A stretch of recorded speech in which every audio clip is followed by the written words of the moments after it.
أهلا بيكم وموسم جديد من برنامج فار على الفطار.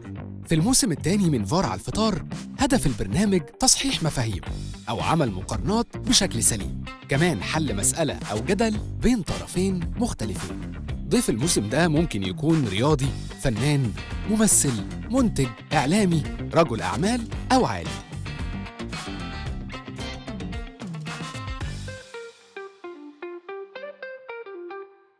انا شيف شريف عفيفي، محب للاكل، حب كبير. درست طبخ، وقبل ما ادرس طبخ درست في الحقيقه اداره اعمال واشتغلت في شغلانات متعدده، ولكن حب الطبخ جابني تاني، فقررت ان انا ادرس طبخ واغير مجال عملي من مجال البيزنس لمجال الطبخ. بشتغل شيف تنفيذي للشركه عالميه. انا مهندس مصري، بدات قناه لف هدوم من 4 سنين تقريبا ساعه الكورونا، من جيل الكورونا في البلوجرز يعني. واساسا انا درست هندسه اتصالات طيران، ده دراستي، وشغال في مجال الاتصالات دلوقتي يعني. اول فيديو عملته كان من 2.5 سنين ديجيتال، قبل كده عملت تلفزيون، بس من 2.5 سنين وجاب 340 مشاهده. اول فيديو هزار كان على الفيسبوك، ده مش هنحسبه، لكن الفيديو الاساسي على الشانل كان اخر يوم رمضان من 4 سنين تقريبا. كنت اتسحرت سحور مش تقليدي قوي، كان جانك فود يعني، برجر وكده، وجاب ساعتها 300 مشاهده تقريبا يعني. اول منصه استخدمتها فيسبوك. لو زياره شخصيه مش دعايه، وده اللي انا بفضله بصراحه، بيكون الموضوع مبني على السعر بتاع الحاجه، الكميه بتاعه الاكل، الفاليو فور ماني. برضه احنا مصريين بنحب ناكل، فعايزين حاجه تبقى يعني مقنعه بالنسبه للسعر. جو المكان مهم طبعا، ساعات في مطاعم بتدفعك زياده شويه، بس الجو اللي عندي يكون حلو، مهيئ الاكل اكتر، والسيرفيس والناس ظريفه، فدي مهمه جدا يعني. الاكل اهم حاجه طبعا 100%، بس ما زال في عوامل اخرى مهمه جدا ومؤثره، زي مقابله الشخص اللي فتح لك الباب في المطعم واللي قعدك على الكرسي بتاعك.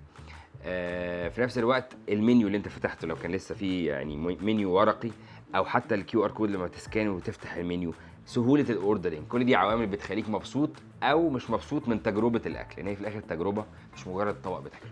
منطقي ان صاحب المطعم لازم يعني يكون ليه فايده في الفيديو، فطبيعي ان انت تحاول تشوف الشكل الفيديو اللي يكون بالنسبه له حاجه كويسه، ولكن مهم تراعي ضميرك، وانك تشوف الحاجات اللي حلوه فعلا وتركز عليها، لكن ما تقيش الوحش وتقول حلو، ما ينفعش. لو الاكل وحش بجد انا بديهم الداون بيمنت اللي هم دفعوها لي، وما بكملش المشروع ده. ولكن لو الاكل محتاج تطوير وتحسين بقول لهم عليه، يعني بكمل الديل، وبعد ما بخلص بقول لهم يا جماعه الاكل عظيم، بس عندكم 1 2 3 4 لو حسنتوه هيبقى فائق العظمه. البلوجرز التقال قوي ممكن اللي معديين المليون 2 مليون فولور، ممكن نتكلم في الرينج ده، لكن كل واحد بيقدر شغله بطريقته. يعني في حد ممكن يكون فولورز قليلين، بس هو بيتعب في الفيديوهات قوي، بيطلع منتج او كونتنت محترم، وممكن يبيعه اكتر من كده، اكتر من ثمنه كفولورز يعني. شكله مغري. انا بحب قوي الصفار السائل، والتوليفه دي جيده، ولكن هل ده هيليق على ذوق الناس اللي في المنطقه اللي احنا فيها دي، ان هو ياكل صفار سائل مع لحمه وتحتيها خس؟ اعتقد محتاج اعاده نظر، بس خلينا ندوق. عظيمه اللحمه دي عايزه تبقى في طبق مع بطاطس مهروسه وجريفي صوص كده بالمشروم، هيخليها عالميه. مش كل الناس بتاكل طبعا صفار البيض السائل ده، ولكني بحبه جدا. لو ده طبق فطار يبقى 20 من 10، لان فيه خضار وفيه بروتين حيواني وفيه بيض وفيه كربوهيدرات. الطبق ده متوازن جدا ومتكامل جدا، لو سعره مش غالي قوي على فطار يبقى عظيم جدا. ندخل بقى على طبق عندهم من الفطار ده، ايه، اول مره اجربه، تيجي اند ستيك كومبو كده، اول مره اجربه، بس ايه، متحمس له صراحه. دول الستيك الاول. هو تسويه الستيك على انه مش مطعم بتاع ستيك حلوه جدا بصراحه يعني. تعال نخش بقى على ايه، القطمه الكامله، الاومليت مع التوست ده مع قطعه ستيك، عشان ايه نحكم صح.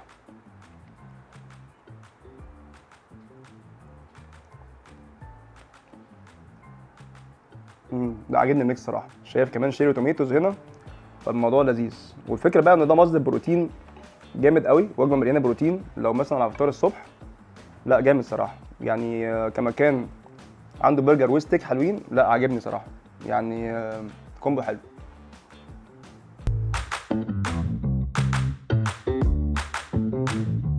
شكله لذيذ، ولكن الليمون ده ممكن يبقى ربع ليمونه عشان اعصره، لان هو كده ملوش وظيفه، هو شكل بس.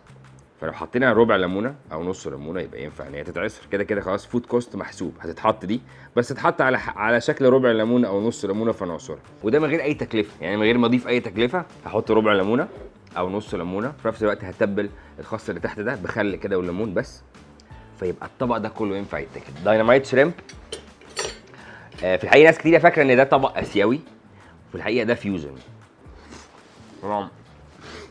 طعمه عبقري. انا ليه بقول طعم الحاجه عبقري او مش عبقري او وحش او بعمل ايه؟ الحلو في الطبق ده انه انا ضايق طعم الجمبري. التوابل ليها وظيفه في الاكل، الوظيفه في الحقيقه على عكس ما ناس كتير فاكره هو اظهار طعم المكون الرئيسي.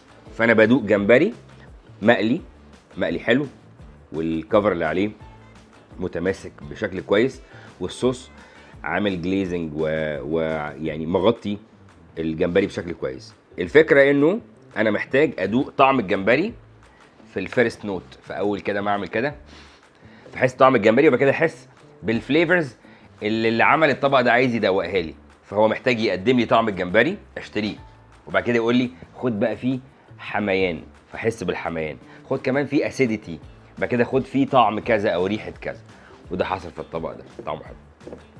نسخن بقى ايه بالابيتايزرز. ده الديناميت شريمب، شكله خطير. تعالوا بقى ايه نخش على الطعم. طبق الكريسبي دي شكلها خطير، تعالوا ندوق بقى.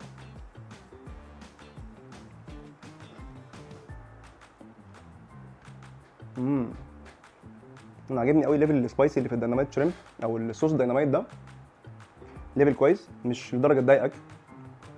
والطبق الكريسبي يعني كويسه والكرانش موجوده، بس ما تضايقكش في الاكل. في حاجات كرانشي ممكن تبقى الكرانش بتاعتها متعبه في الاكل كده وفي العضه بتاعتها، فدي شايفها كويس صراحه.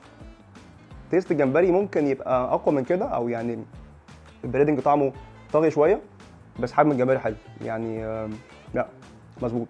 جناحات الفراخ من ألذ الابيتايزرز.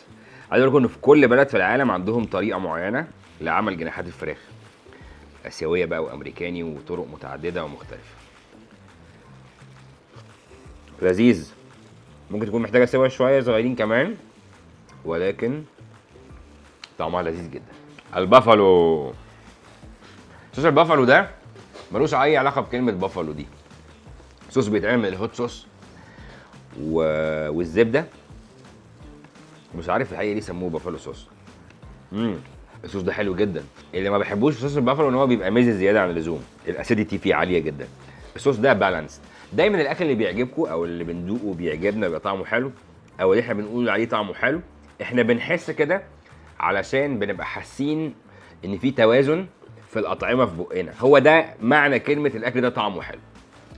نكمل بقى في الابيتايزرز. عندنا الوينجز دي مفضله بالنسبه لي، جزء سويت تشيلي وجزء بافالو. نبدا بالسويت تشيلي كده نسخن بيه. دي طبعا الفرايد. انا شخصيا شهادتي مجروحه عشان جربت قبل كده الروستد عندهم وكانت خطيره. تعالوا نجرب الوينجز السويت تشيلي. قطمه كمان، هي حلوه بس حاسس السويتنس اللي موجوده في السويت تشيلي صوص طاغيه شويه على الحته السبايسي، بس حلوه يعني. ممكن البالانس يبقى احسن من كده، ولكن لا قويه حلوه يعني. نخش بقى على البافلو، نولع الدنيا. وينج محترم فدي حاجه كويسه. البافلو بالنسبه لي تكسب. هو كده كده حجم الوينج في الاثنين كويس، فقيمه مقابل سعر اكيد هتبقى كويسه، بس حته الصوص البافلو بالنسبه لي يكسب. سبايسي بس مش درجه تضايقك، مش متعبه يعني. لا بافلو خطير.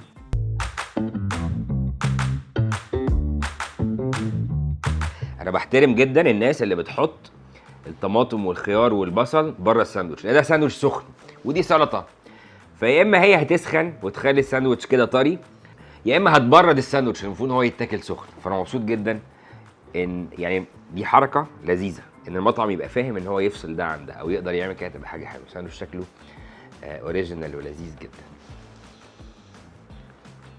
الله، محترم.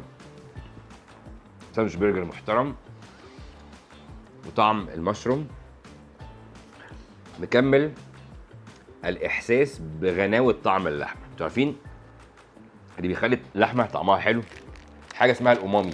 الامامي ده هو الاحساس بتوازن الاطعمه والاحساس بالزفر. الزفر ده مش الزفاره، الزفر ده يعني طعم نكهه اللحمه. فالمشروم من اكتر الحاجات اللي بتساعد اللي جواها، وممكن منها لو عملتوه تشويح جيد تحسسك بطعم الزفر ده. الساندوتش ده متوازن جدا وطعمه خطير. ده لازم نحط السلطه جوه، ساندوتش فراخ مقليه وجبنه. السلطه دي بقى هترطب وهتحسس كده الواحد بان بقه مش ناشف وهو بيمضغ. كده نقفل ونضغط. يلا بسم الله. دي فراخ حقيقيه مش معجون فراخ، ودي حاجه عظيمه جدا. نكمل بس عشان لسه مش فاهم. الساندوتش ده جامد زعبولة. حلو ده بجد، حلو قوي. الله الله عليك. نخش في الجد بقى. اعتقد ده السماش برجر دبل وشايف بيكن، قصه كبيره. سخن اول بالتشيبس، تحسوها بطاطس بيتي كده، يعني طعم البطاطس فيها واضح ومش مزيته قوي. لا جامده صراحه. نخش بقى على التقيل. في هنا حركه تحترم منهم ان الخضار بره، فدي اوبشن. في ناس تحب الطماطم خس تشيله، فموجوده بره، اللي عايز يحطها يحطها، فدي اوبشن كويس بالذات في الدليفري والحاجات دي تبقى كويسه عشان ما تبوظ السندوتش يعني، ففكره كويسه. نخش بقى على السندوتش.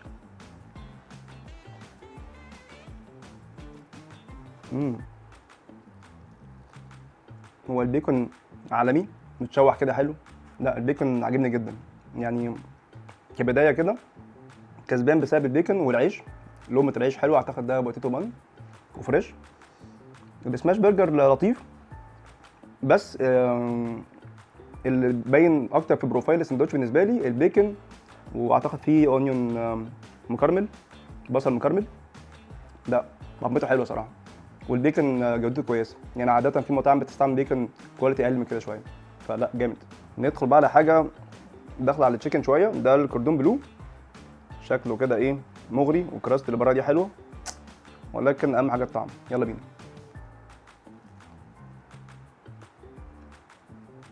هو طبعا نفس العيش اللي في اللي فات برده فريش وحلو، بس الكراست هنا او البريدنج اللي بره ده ناشف شويه، محتاج حاجه تمشيه عن كده شويه. ممكن مثلا جبنه اكتر، صوص ما اعرفش، بس هو ناشف شويه.